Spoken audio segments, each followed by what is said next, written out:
Здравейте, приятели, и добре дошли на редовното занятие на изкуството да живееш в неделя от 6 до 7 часа.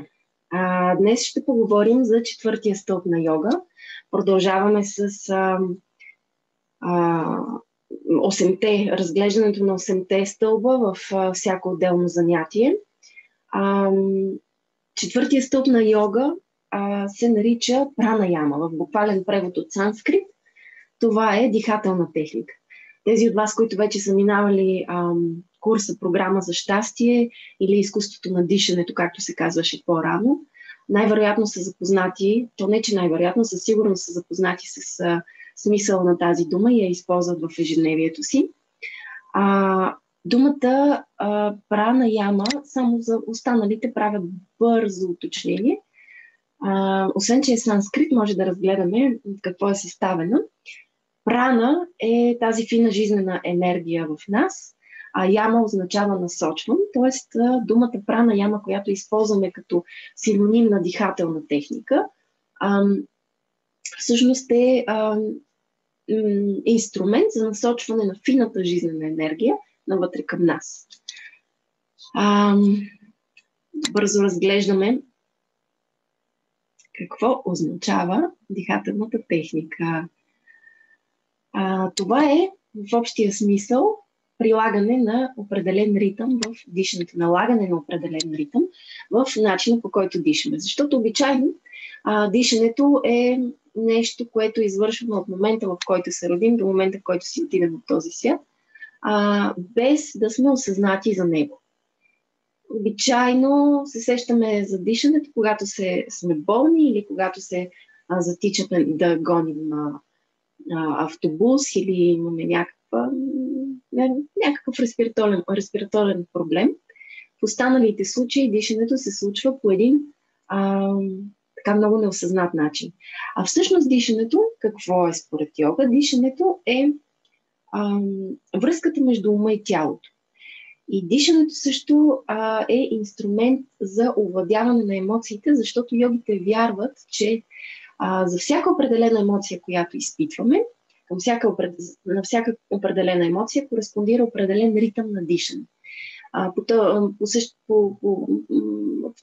Бихме могли да кажем, че да кажем, когато сме радостни, ритъма ни на дишане е едно, а когато сме под стрес, ритъма ни на дишане е съвсем различен, плитък, колкото просто да поддържаме жизнените си функции. И йогите намират начин как да обърнат тази зависимост и чрез влияние върху дишането да повлияят върху емоциите, които изпитваме като човешки същества. Нормално е да изпитваме емоции, те са част от нашата същност като хора. Въпросът е обаче до каква степен позволяваме на тези емоции да нанасят щети върху нас. Това зависи първо от осъзнатостта, която имаме, мъдростта, която прилагаме в живота си за определени неща, да не се ядосваме за дребни неща, да виждаме света, да виждаме себе си като една много малка част от това огромно творение, да разбираме своята незначителност, още повече незначителността на проблемите, които имаме, на фона на целия ни живот и на фона на цялото творение. И също така, доколко владеем емоциите, зависи от това, доколко владеем дишането като инструмент за контрол върху тях. Освен всичко това, дишането е един от 4-те основни източника на енергия. Знаете кои са те, споменавали сме ги преди, бързо ще ги споменем и сега. Първия е храната и водата, качествената храна в правилното количество, същото важи и за водата в правилното време. Втория е съня, качествения сън в правилния часови диапазон, правилното количество, нито твърде малко, нито твърде много. Третия е дишането и четвъртия е медитативно и спокойно състояние на ума, в което могат да ни вкарат много различни фактори, хора, преживявания, книги и така нататък. Дъхът като основен източник на енергия, ако успеем да се научим да работим с дишането, на практика означава, че имаме достъп до огромен океан от енергия, който ни заобикаля, защото както често моя учител казва на медитациите, в които води, както рибата е заобиколена от вода, това е средата, в която живее, така и ние сме заобиколени от въздух, това е средата, в която ние живеем. Така че, научавайки се да работим с дишането, се научаваме да сме по-енергични. Какво значение има това за нас, ако сме по-енергични? Когато имаме повече енергия, сме склонни да сме по-толерантни към грешки, към определени ситуации, към поведението на хората, което всъщност води до това, че подобрява нашите взаимоотношения с останалите около нас. Когато сме заредени с енергия, сме склонни да бъдем по-позитивни. И бидейки по-позитивни, реагираме и по-адекватно в определени ситуации, които се считат за предизвикателства в живота ни. По този начин също допринасяме за по-добрите си взаимоотношения, като сме с другите хора, когато сме по-позитивни, и допринасяме за собственото си благоденствие. Тази дума мисля, че е много точно на място благоденствие, защото отразява това как се чувстваме в настоящия момент. Когато сме негативни, не се чувстваме добре. Когато сме позитивни, точно обратното. Така че, което носи този позитивизъм? Източниците на енергия. Когато сме заредени с енергия, сме по-креативни. Когато творим, създаваме покрай нас, тогава сме и по-удовлетворени. Изпитваме наслада от живота, наслада от красотата покрай нас, наслада от това, което сме свършили. Тогава сме и по-работоспособни, когато сме заредени с енергия. А когато сме по-работоспособни, това автоматично носи повече успехи в нашия живот. И от гледна точка на професионалния ни път, и от гледна точка на чисто житейските ни задачи, имам предвид битовите ни задачи в къщи. И не на последно място, супер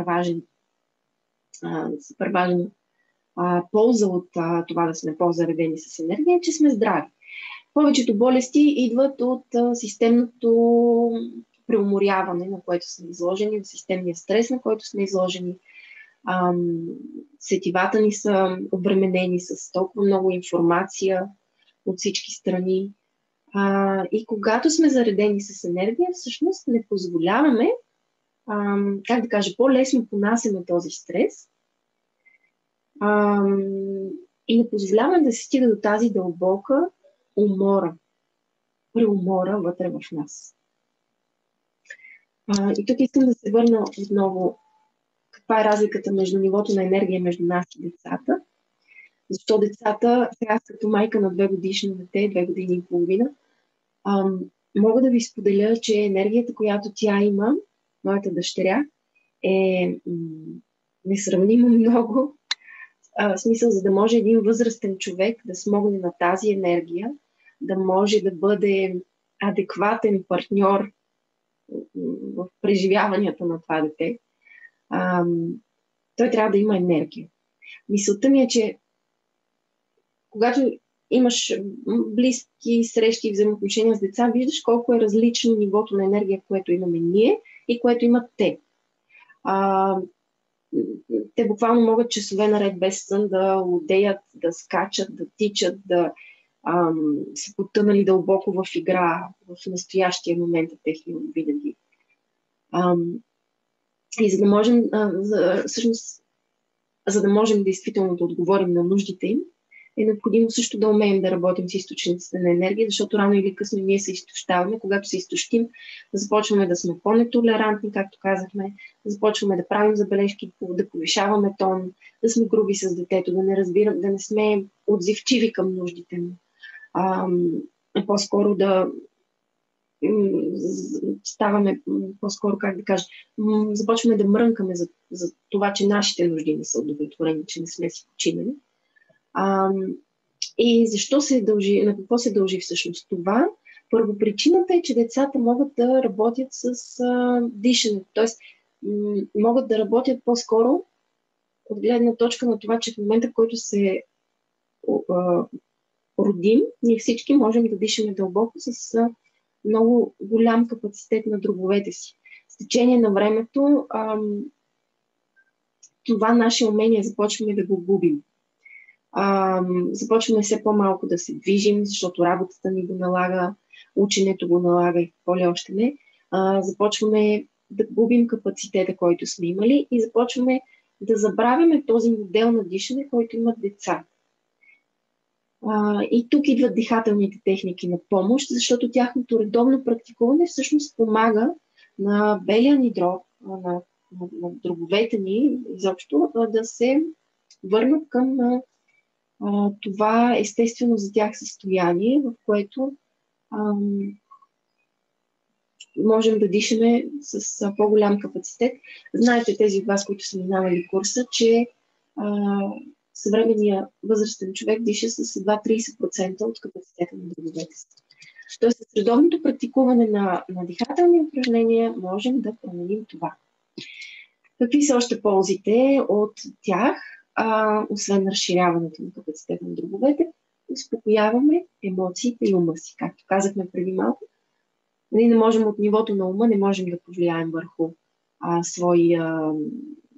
своите емоции. Изобщо, ако имаме ум, който е в състояние на безпокойство и се опитваме да му заповядаме да бъде по-спокоен, това е невъзможно. Нали? По-скоро бихме получили дори обратен ефект. Тоест, за да можем да се справим с ума си, трябва да владеем друга техника, друг инструмент. И това е дишането. Сега, ако има някой от вас, който все още не е минавал курс, или имате близки, които биха искали да минат курс, да научат дихателни, да се научат как да използват дишането като основен източник на енергия в живота си, да го приложат, да подобрят здравето си, да подобрят психическото си състояние, спокойствието си, качеството си на живот като цяло, взаимоотношенията си с хората, тогава бих искала да ги поканя на курса следващата седмица, който ще бъде от 26 до 28 февруари. Пуснала съм линка. Сега ще го пусна отделно, след като приключим с презентацията, ще го пусна отделно и в чата. В Zoom ще го пусна и след като кача записа от днешното занятие, ще го пусна и в коментар, като коментар в Facebook. Курсът ще се проведе вечерите в петък вечер и в събота и неделя преди обедите, до обяд горе-долу, към 1:30 приключва. Това, което е уникалното на курса от 26 до 28 февруари, заради което наистина би го препоръчала с две ръце, е, че ще бъде воден от моя учител Шри Рави Шанкар.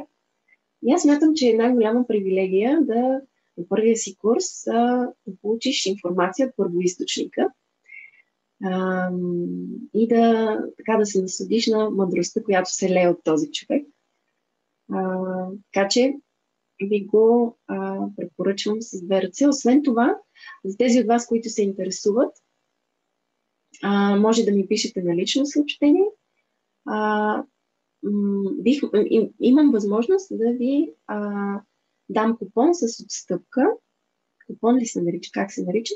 Един код, който се въвежда за отстъпка за самия курс. Особено пък ако познавате хора, които имат финансови затруднения. Единственото, което ги спира да се погрижат за здравето и за психиката си е това. Пишете ми и аз ще ви пусна този код. И друго какво да ви кажа, другите две дати, които съм сложила, в случай, че аз тук май всъщност съм поснала един и същи линк, като гледам. Станала е грешка. Но нищо, на страничката... така загубихме. На страничката, която съм пуснала, можете да видите. Сега ще пусна и линк. Можете да видите и следващите дати. Можете да видите присъствени курсове в София и в страната. Можете да видите и онлайн курсове и така. Това е във връзка с петия, нали така, не се бъркам. Не, четвъртия стълб на йога е това. Четвъртия стълб на йога, следващия път ще поговорим за петия стълб. Даже може би ще обединим пети и шести стълб, след което продължаваме с